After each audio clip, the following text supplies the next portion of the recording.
Grenade Intro. We conceived of this Combine base as both a training area and a playground for grenades, introducing them here in infinite supply crates to signal that it's safe for players to use grenades freely without fear of running out. Go wild. The Combine encounter here uses extensive markup to direct the soldier AI towards cover and provide good opportunities for players to make use of grenades.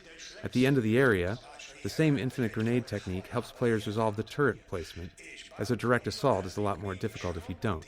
A bright red light and a particle trail were added to the grenades, making it significantly easier for players to follow their trajectory, whether they're throwing them or dodging one from a Combine soldier.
Air resistance. One important feature we had to add to our physics engine for Half-Life 2 was air resistance. At the time, physics engines would typically implement a general damping feature for slowing objects down as they moved, but this merely removes energy in a symmetric way. In order to create more believable motion, we decided to simulate air resistance instead. This allowed us to get asymmetric behavior, where the amount the object was slowed by moving through the air was different depending on how much surface area of the object was facing the direction of movement or rotation. This feature was key to making explosions and objects thrown by the gravity gun look believable.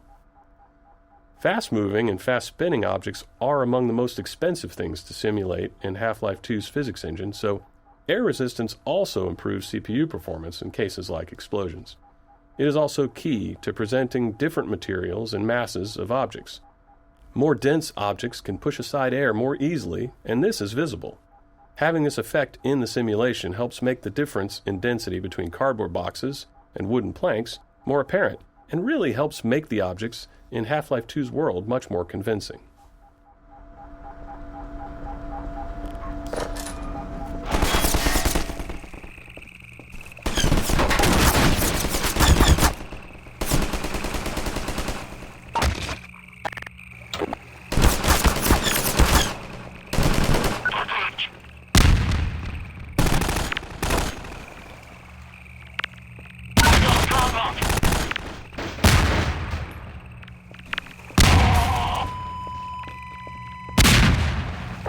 Érint 3.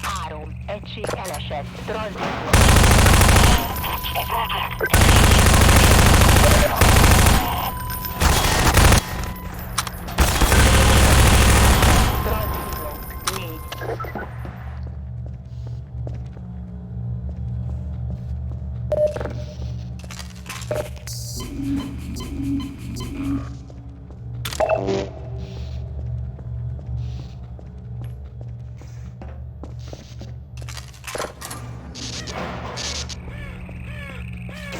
Puzzle layers. Because players are often totally unaware of the designer's intent, which we think is a good thing, they tend to respond in all kinds of surprising ways to our puzzles. Even seemingly simple puzzles can see countless failures along the way to success. That was the case with this puzzle to open the canal gates, which required many layers of hints and cues. The sparking wheel communicates that this is where someone would normally open the gate, but some other method is needed. A few crows draw the player's eye towards the solution, in this case, a bundle of girders on a pendulum. As grenades have been thoroughly introduced, we originally wanted players to throw one to break the wooden support structure, but that wasn't obvious enough. We added exploding barrels as a much clearer clue. But even after solving the puzzle, some players didn't realize that the gates were now open, which led them to endlessly explore the base interior looking for another exit. So we had to remind them of their original problem, the broken gate. We added smoke, the alarm klaxon, and a spinning light, and it was then that we finally started seeing reliably good results in playtesting.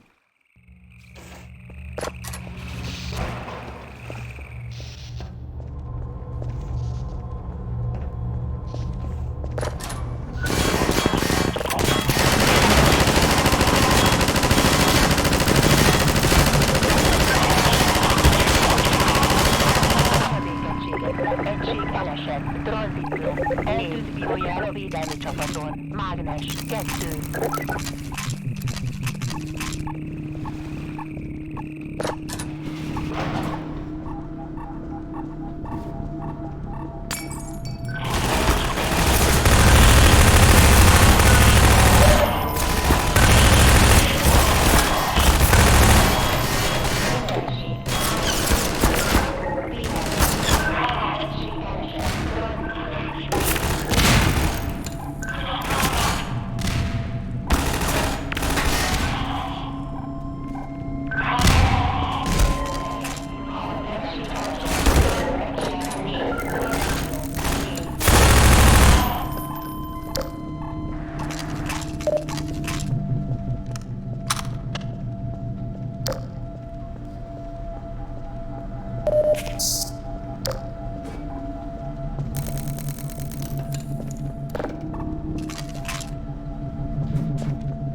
Metrocop strafing. The initial design of the airboat levels aimed to challenge players with tight maneuvers under pressure from Metrocops. The Metrocop strafing fire pattern was meant to make players slalom around the shots as they sped through, but in a review process, internally known as Overwatch, some playtesters felt frustrated being shot at without a way to retaliate. They wanted the airboat to feel powerful and unstoppable.